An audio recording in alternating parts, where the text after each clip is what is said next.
यह आपको आश्चर्यचकित कर सकता है, लेकिन प्रेइंग मेंटिस वास्तव में चिड़िया को मारकर खा सकता है। हालांकि केवल 4 इंच लंबे बड़े मेंटिस में ही हमिंगबर्ड को पकड़ने की क्षमता होती है। अगर एक मेंटिस भूखा है और एक हमिंगबर्ड उसकी सीमा में आता है, तो वह संभवतः अपने मजबूत अग्रबाहुओं से हमला करेगा और छोटे पक्षी को पकड़ ले, खासकर तब जब मेंटिस लटकते पत्तों पर शिकार के इंतजार में बैठा हो।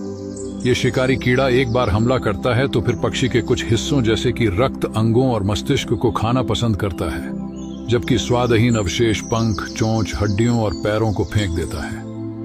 मजेदार किस्से, कहानी, फैक्ट्स को जानने के लिए क्यूरियोसिटी सर्किट को फॉलो करना न भूलें।